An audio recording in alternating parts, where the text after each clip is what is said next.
Yeah, I figured I'd start with, I assume you saw the news about Mike Leach and obviously, what he means to the program here. And I don't know if you ever crossed paths with him, but, just when you saw that what were kind of your thoughts when you saw what he's going through right now?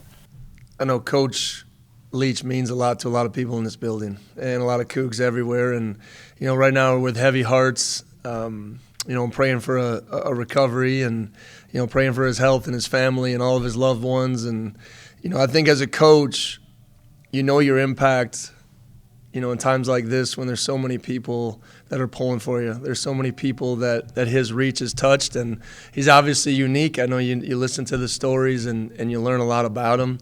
But you also see the success in doing it the hard, tough way. So him and his family are in all of our thoughts and prayers. And, we got a lot, even on our coaching staff, guys that have played for him. And, it means a lot to him. So we're sending him our prayers.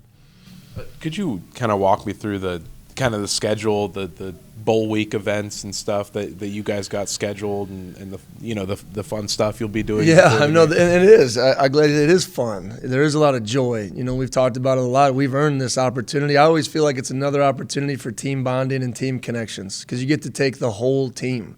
1 through 25 is going to be down there. All the coaches, every staff member, their families.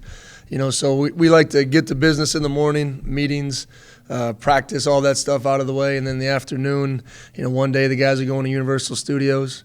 One afternoon they get to go to the Kimmel show and watch a live taping. Hopefully none of them will be on the show. I don't know if they have any hidden talents I don't know about.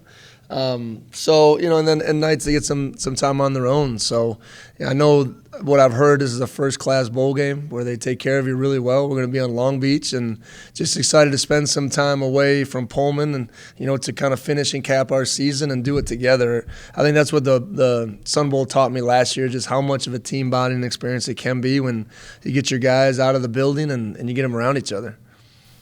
Well, for you, will you be able to take part in a lot of this? How different will your schedule be with, in and out of LAX? Yeah, I think it's the no fun bowl game a little bit for the coaches, which is okay.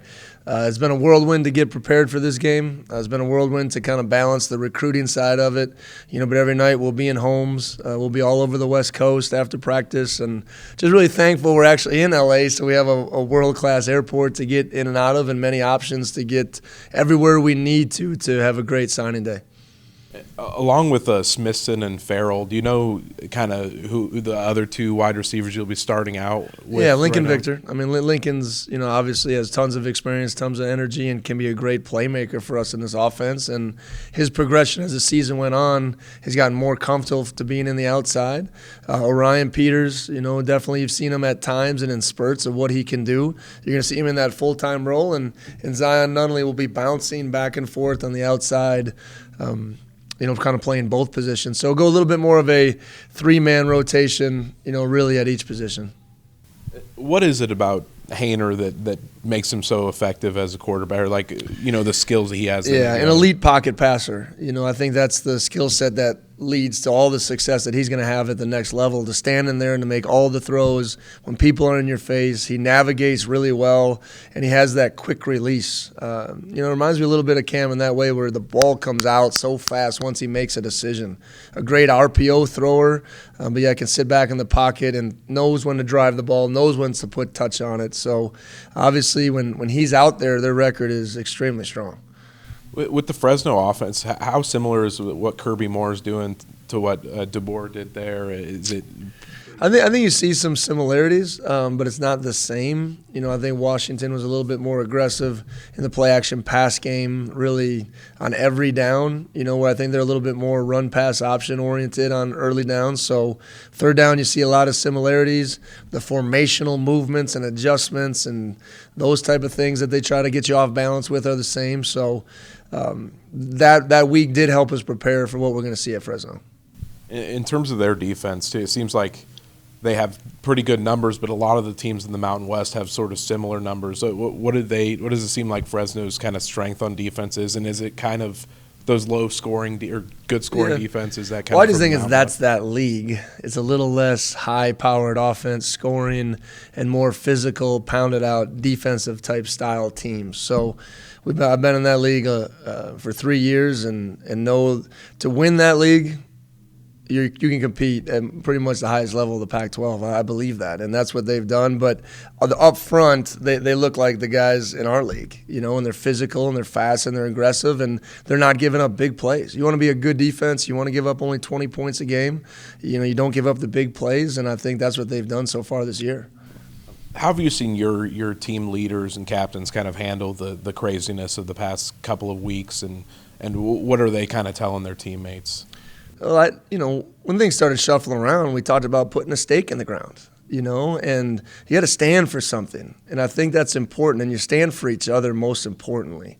And, biggest thing I said, you need strength, look at me. I'm going to show you strength as a leader. Let's keep going, and the team knows the team. So you just seeing the energy and the vibe, it's back. It's where we need it to be. We had a great practice this morning. I thought Saturday was one of the sharpest good-on-good practices we've had in a long time, getting ourselves ready to go. But there is immense challenges, Colton, to what this portal and this NLI provides. Okay, there's more tampering going on than you could ever imagine. Okay, we've had guys contact our players' parents.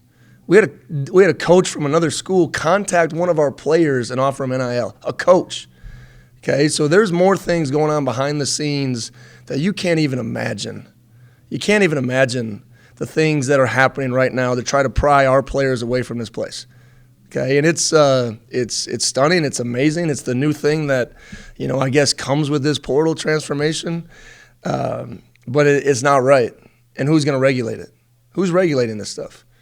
So there's challenges that we're facing that obviously are extremely disappointing with what other teams and other programs and the collectives maybe act, on their own behalf. But to try to get to our players' parents and offering money and opportunities and stuff it's unacceptable to me.